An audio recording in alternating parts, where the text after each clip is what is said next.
Today we'll be reviewing a classic children's book with a modern twist.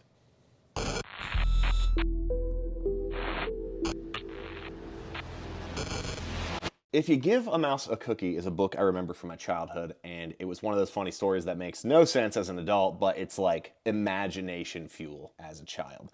And it's a story about this little mouse. We're going to call him Jake.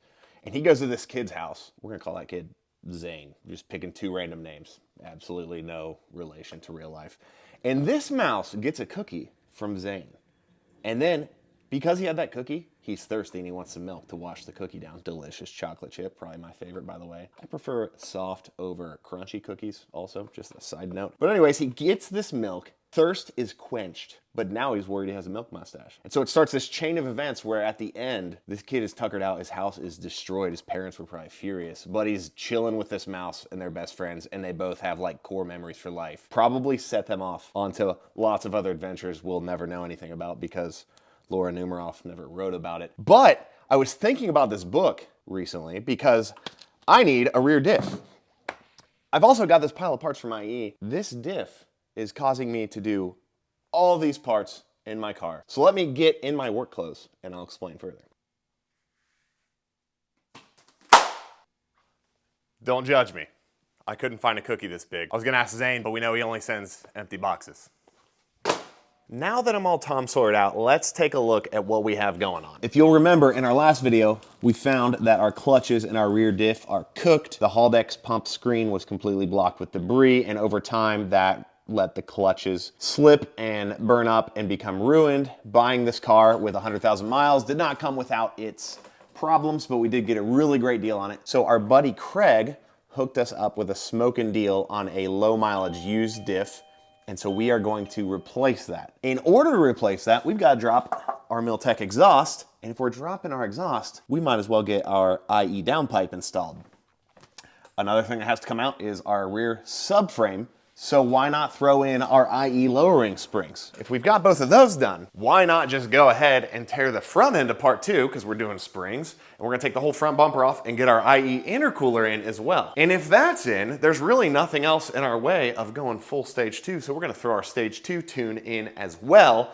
And right now I'm on stock suspension, and I've got a set of Koenig Kilograms, bronze matte finish. Love these things. They're an 18 by 8.5 with a 42 ET offset. And I've got some meaty 245s on these bad boys.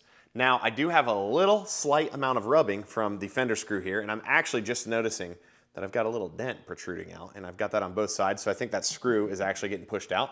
So I'm gonna straighten that out a little bit, get rid of the screw, probably roll these fender lips a little bit, because I don't really think I need to, but I wanna try to shove some 255s in here. I've got some sticky tires that I wanna throw on it. I love the battle stance, and after we're lowered, we'll get it aligned and see how it does with the 245s, but I really wanna try to squeeze some 255s in. So before we get into all that, I'm gonna show you what's in these boxes. We'll go over the parts, and then we're gonna tear this thing down and hopefully make some good progress. First things first, we've got our cookie. We've got a used rear differential unit. This comes to us from our friend Craig Chinetski. You can find him on Facebook or on Instagram as @Chinetski. He sells tons of Mark 7, Mark 6 used Volkswagen parts. He's also got Audis, he's got older stuff, he's got newer stuff, a little bit of everything. But he hooked us up with this diff for cheaper than a set of clutches to rebuild the diff in the car. I'm still gonna take that diff apart and rebuild it in a different video, but just to get the car back on the road and not be down for a long time, not waiting on parts, it was a lot easier just to get this, toss it in the car. I was concerned about the condition of this unit, but Craig was able to take the pump out. Screen was perfectly clear.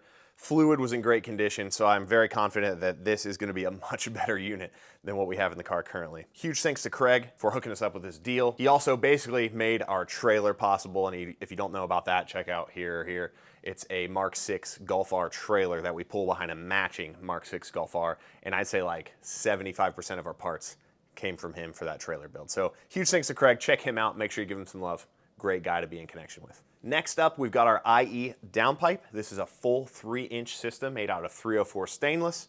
It's got an integrated cat, nice flex pipe section, beautiful TIG welds. I love that it's got a V-band connection because it's gonna be really easy to connect it to itself, and this should pair very nicely with our Milltek cat back. I cannot wait to hear how this sounds.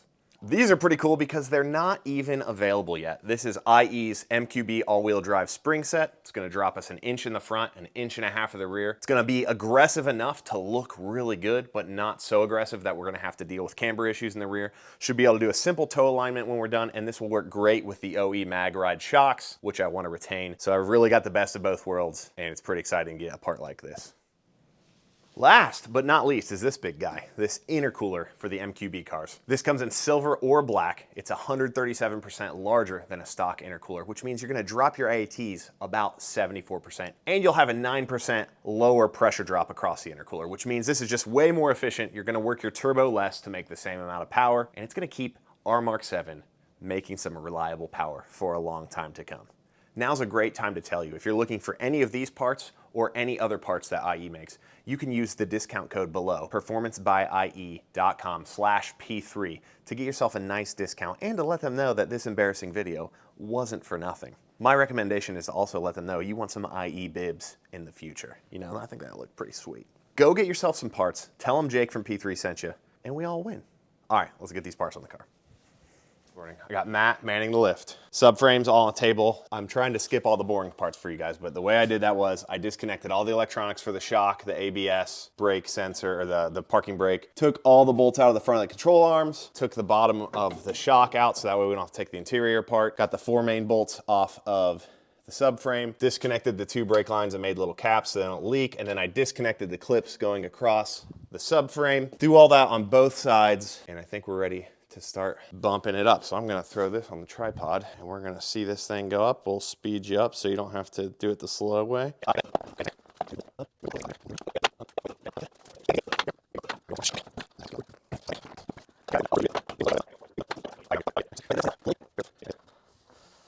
Woo!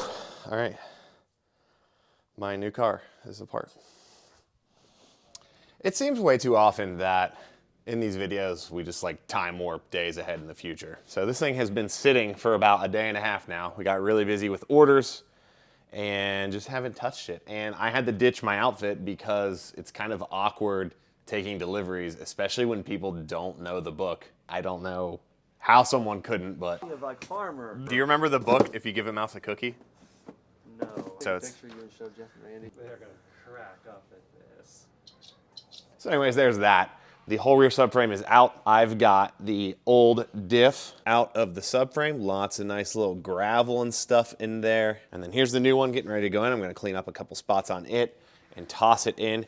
And then we are going to get it back in the car and buttoned up. I'm hoping to have that done before I leave today because it's about 2:30 right now. A lot of work to do at home this weekend. So I gotta get this knocked out. And then we've gotta get our springs and everything else in. So I'm gonna toss the rears in right here. I just keep talking now. Let's get to work.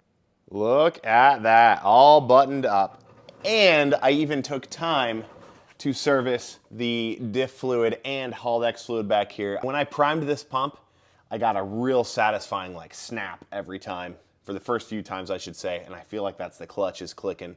And you could actually hear the pump like bogging down. I feel like it's actually outputting a lot more fluid and working way better than our old one. Also, the fluid was so beautiful. The outside of the case is a little bit crusty from the Pennsylvania salt, but the fluid in the diff and the fluid for the Haldex system was in great shape. Put brand new fluid in the Haldex. Got an aftermarket drain plug with a magnet in it, so I know it was taken care of. We've got our IE springs installed. Looking great in there. I can't wait to see how this thing sits. With the drop, that's probably gonna wrap it up for today. We got our mid pipe and down pipe up there. That's the factory one. Those have to come out. We'll do that Monday along with the front springs and get started on the intercooler, and I'll pick it up with you there. And boom, magic happened. It's now Tuesday. Time just flies by. It's really hard to get time to work on this thing and ignore orders. Yesterday, I just went ahead and knocked out this driver's side spring. We got it in, and I wanted to go over a few tips and tricks for you to make that a little easier. First off, we're gonna talk about the 2x4 method. Now, this is probably a controversial method. Not everybody likes using this, but if you've got your car up on jack stands or on a lift, you can take a 2x4, drill a hole through it, get yourself a big bolt, and once you have your sway bar end links out, and I would recommend taking both of them loose at the same time, make your life a lot easier, take your big bolt, run it through where your sway bar end link went through on the strut, run that bolt through the 2x4, tighten that down.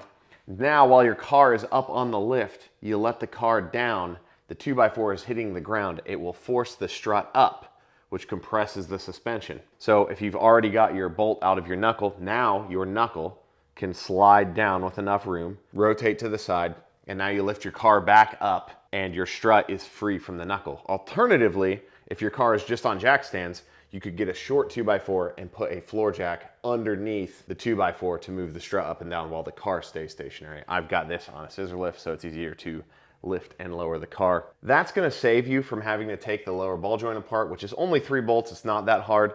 But once you take the ball joint off and then you get the knuckle off the ball joint, now you have the weight of your brakes and your rotor and your axle and everything, and it's dangling there and it's pulling on your brake lines and everything. It's just kind of a pain in the butt. If you've got access to a lift and you're comfortable with it, doing it this way just saves you a bunch of time. I probably spent a total of 10 minutes, maybe, getting that strut in and out. Other than that, I had a couple other pointers. One is when you're taking your sway bars loose, let's say you're jacking up one side of the car at a time.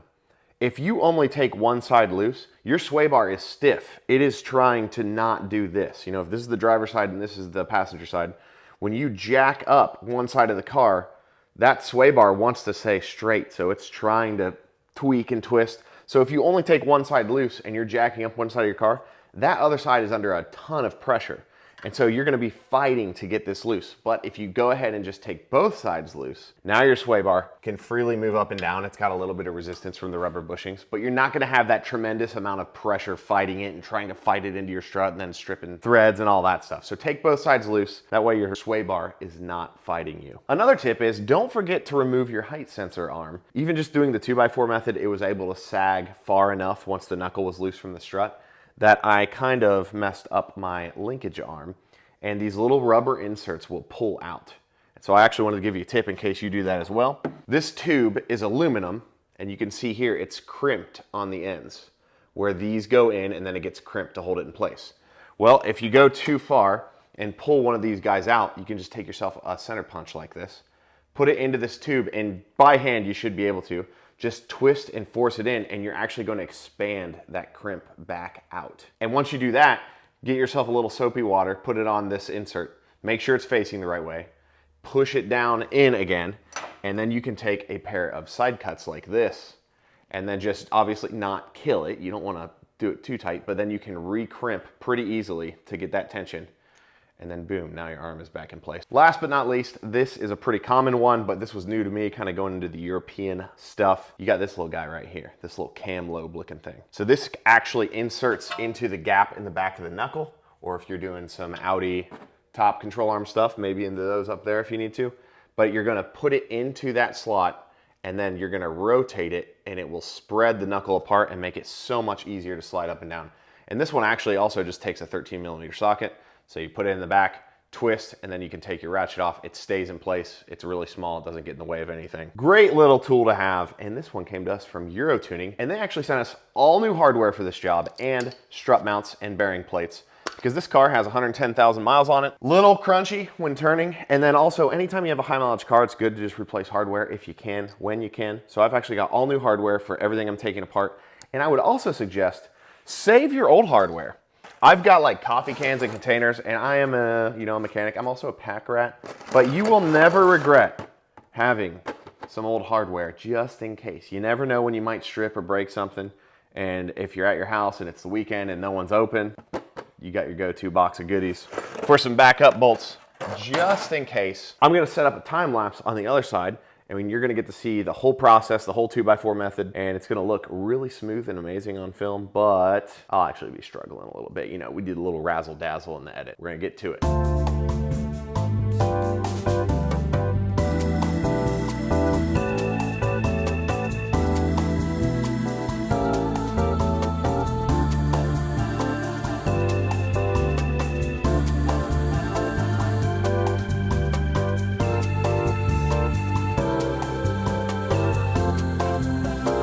Well, I screwed up a little bit with my time lapse, but there she is. Beautiful IE green spring in there. And then I'm also pulling out my fender screws, and then my fender roller has much too small slots to let my lugs go through. So I think I'm just gonna push these up a little bit for now, see how bad I have to deal with it. Maybe it won't be that bad once the screws are out. All our springs are in. I am now gonna throw the wheels on, drop this down. We'll get a sneak peek of what it looks like. It's not gonna be settled yet, but it'll be down there. And then we're gonna turn it around, put it back on the lift, and start pulling that downpipe and intercooler out of the front end. Hopefully get this knocked out today. She's up on the lift, ready to go. And let's just get one more look at this bad boy in the box. Look at that. Beautiful, gorgeous piece. I'm hoping it does contain some more horsepower. I'll check in with you when this is going on the car. Coming to you from under the Mark 7. She is all wrapped up, and that looks so nice, but I goofed up. I don't have the right adapter to go from my IE downpipe to my Milltek catback. So, even though I bent Alex's pry bar when we were down at Milltek, talked to him real nice, and they are going to whip us up an adapter to go from here to there. So I sent them a couple pictures with measurements. They're gonna get that set up. This install was so clean. I just love that with the IE products, you're not bending and forcing things and like trying to wiggle things. Like, it's all really well thought out, all goes together super nicely. The hardest part of this entire install, in my opinion, heat shield bolts for the CV axle, this little heat shield right here. This bolt is easy. The one that's on top is very tight, but I mean, there's nothing you do about that. That's how it is. So that was the hardest part of the whole thing. It all went really smoothly, got the Milltek catback back in, and now I'm just comfortably laying here on my new workshop cardboard. Another thing I really like is that IE gives you awesome instructions.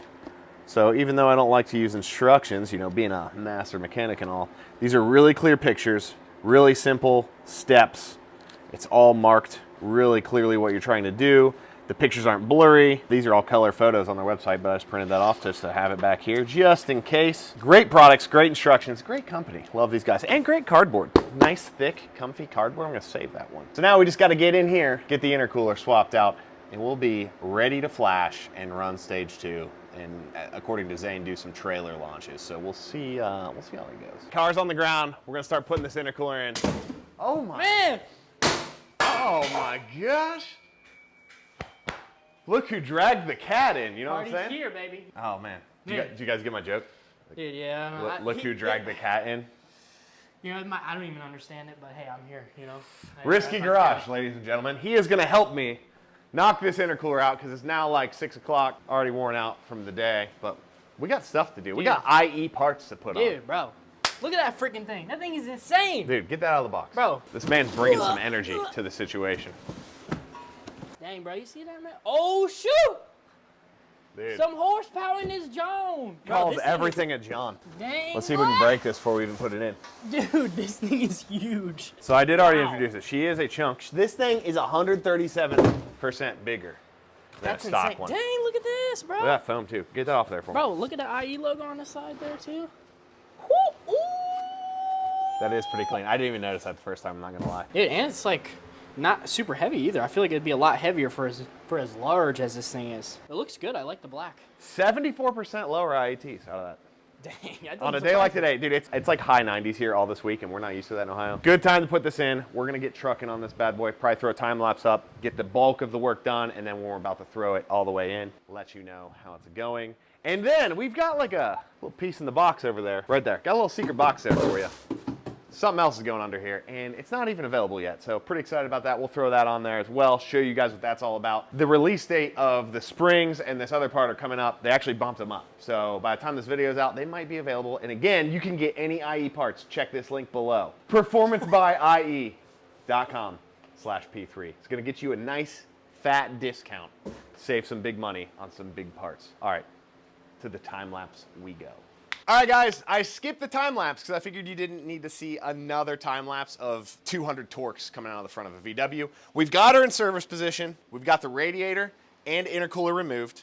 We've run into a bit of a snag. Come on in here. I'm going to show you what's going on. I kind of forgot about this. A little bit of a coolant smell. Classic water pump seepage. Like an idiot, I forgot. I should have had a water pump here sitting. But while we have it all apart, just gonna call our dealer, bring one over in the morning, gonna yank that out, replace it, which I'm kind of bummed with. But this kind of queued up a little experiment we're doing. Now we're talking about how cool IETs are with the new IE intercooler. We're gonna put that to the test over here. The proof is in the pudding, or the hamburgers as they say. We've got our IE MQB intercooler right here. Look how frosty these guys are. I mean, Ooh, I might get frostbite, dude. That's pretty cool. But dude, right here, check these bad boys out. Here's our stock intercooler. This is how hot it was.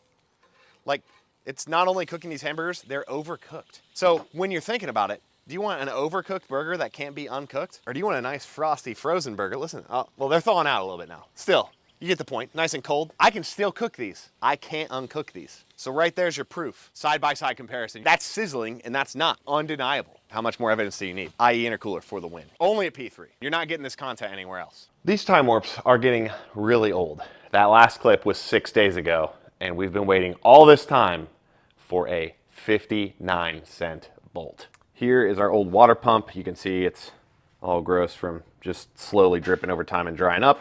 And here is our bolt in question. It's a little reverse thread, 59-cent bolt with this little cone on the end, and it's got a really small shank on it.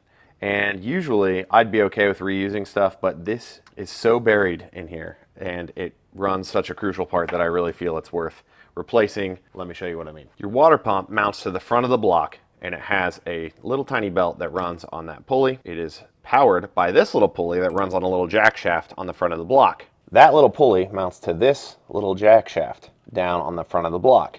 And then that is blocked in by your water pump. And then your water pump is blocked in by your intake manifold.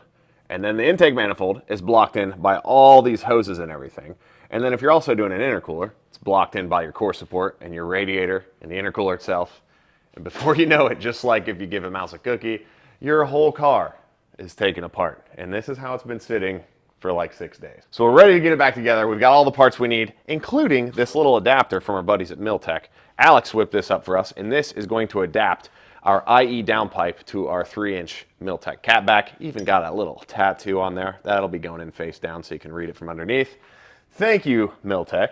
They are some great people, always taking care of us. But we gotta get this wrapped up because this is going to a show this weekend as an IE car, so we need to make sure it's done.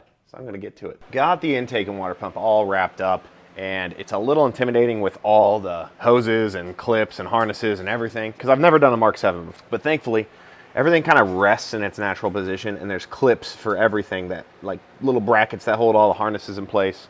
All the hoses rest in place, all the hoses snap in.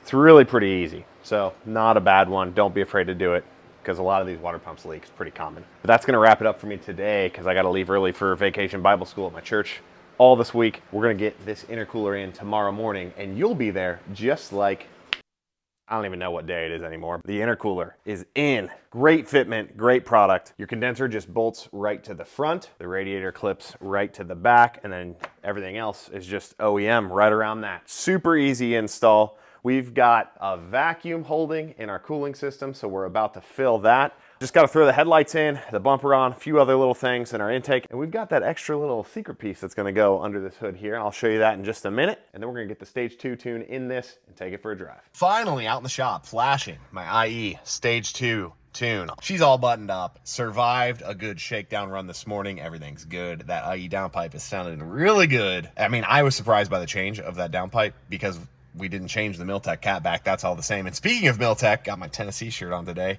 Volunteers, national champions. You know what I'm saying? I'm a poser. I don't even follow them. We're gonna get this tune in, and hopefully the new rear diff holds up so we can do some sweet launches. My boy Christian's got me set up at 3,800 RPM launch control. So we're gonna get her warmed up and go out and do some launches, see what kind of 0 to 60 we can do. Been driving around for a while. We've got her all warmed up. I'm pretty confident that everything's feeling pretty good. No real leaks or anything, and just listen to that exhaust.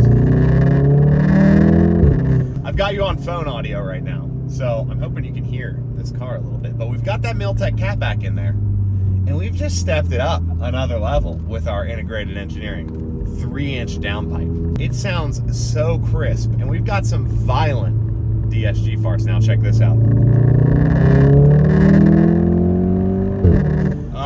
Oh, the best part is I've had this thing in race mode, exhaust valves open, and it's really not loud. It's not drony, it's not bad. If you're hearing any vibrations, I've got a cheap phone mount that you're glued to my windshield with right now. But we're coming up on an open stretch of road. I wanna, see if that rear diff is working. We're Stage 2 now.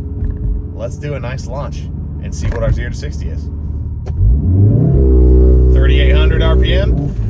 Oh, rookie. Dude, I just bumped it in the neutral. We're gonna try that again. Here we go. 3,800.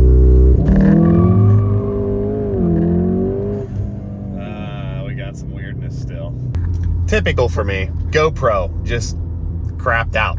Won't turn back on. But look at this. We've still got our 0.41 0 to 60, which we know is not, you know, this car's fast. It's not that fast. Didn't really get a lot of noise from the back, but I'm gonna try another one. I'll see if I can hold you guys. I'm gonna get rid of this GoPro since it's not working. And we'll see what this does on another round here. We're gonna see. Ready? And here we go. Yeah, we still got some weirdness. I don't know if you can hear that moaning, but it's not as bad as before, but still some like strange moaning from the drivetrain area. Maybe this car also has some DSG clutch slippage. I'm not quite sure. Our rear diff was definitely in poor condition. I've got maintenance records, 28 pages of records on this car, but just because it's recorded from even a dealership doesn't mean they actually did it. You know, I was a master tech for many years, and you know, unfortunately, there were some guys who would clock in on a job and they just wouldn't do it. They'd use the materials, they'd get rid of stuff, they'd hide parts, and then, you know, that guy gets fired a few months later and you find out he wasn't actually doing the work he said he was. So I don't know that that's what happened here, but I do know that that rear diff should have been serviced according to the records, and it did not look serviced. I've got a little work to do, but this thing is still a rocket ship. The stage 2 is seamless. You know, I don't even really notice any difference from stage 1 drivability wise. It's smooth, it's crisp, it's quick. I feel like maybe the shifts are even faster. I don't even know if that's possible. But that downpipe sounds so good. It's nice and crisp. We've got that intake cover now. I'm just loving everything with this car. Stage 2 is a good place to be, and we've got a long ways to go as well. So we can still do a high pressure fuel pump upgrade. We've got TrueFlex Integrated's E85 solution, and then we can go big turbo from there. So we've got steps to go up. I'm gonna have to figure out some of my drivetrain problems, but that's not an IE problem. That's a buying a used car problem. Okay, we're gonna see if we can make some lemons out of lemonade here at the home shop. But we're gonna do a little launch here in the garage. We're gonna see what kind of wheel spin we have going on. If nothing else, be a little entertaining for you. Check out all those fine sponsors on the wall as well.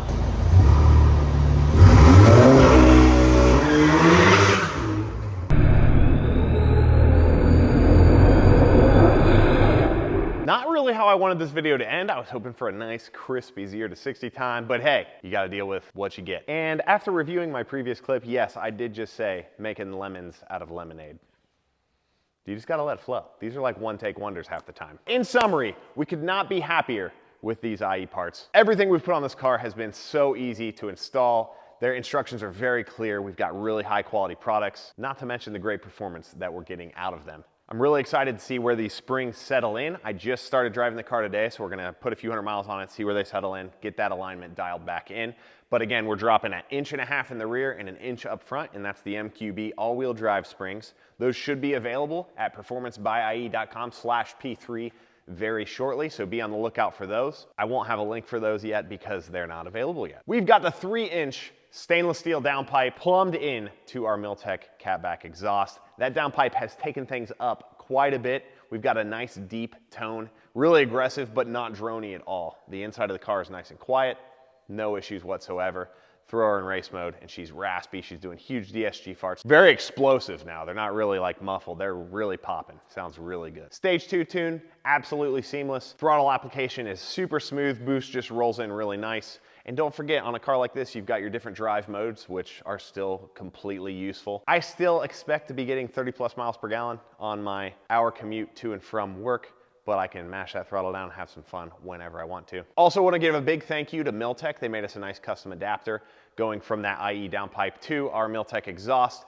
And a big thanks to Craig for the rear diff.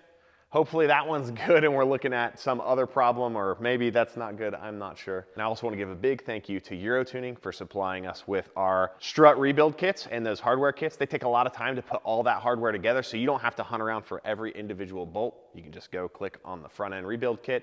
All the hardware's there, one easy price, one easy part number. They do the hassle, so you don't have to. Now my struts are nice and quiet while I'm turning, no more bearing noise, and these guys are up on the wall behind me for a reason. We really appreciate all the help from the friends we work with. In the next video, we'll be getting this on the dyno, and hopefully we'll have our driveline issues worked out so we can get consistent 0 to 60 times and get you guys some good numbers. But in the meantime, we're gonna keep driving these cars. They'll both be at ECS's show this weekend. I'll put details to that below. They're gonna be in the integrated engineering booth. Stop by and say hi to Zane, Noah, and CJ. They'll be bringing these cars out, and the trailer rig will be there as well. So if you haven't seen these cars yet, get out and see them, see the parts that are on them. They can give you all the details, and you'll get to see why we work with these companies and put these parts on a car. Thanks again for watching. We always appreciate you guys watching these videos. And don't be afraid to work on your own car. I hope these kind of give you some courage. I'm showing you the good and the bad. You really learn best through failure. So moving through those processes, figuring out the problems, overcoming adversity, all that stuff is just tough in the moment and it's frustrating. Just don't forget, all cars are junk in their own way. Thanks again. I'll quit rambling at this point and I'm gonna see you guys in the next one.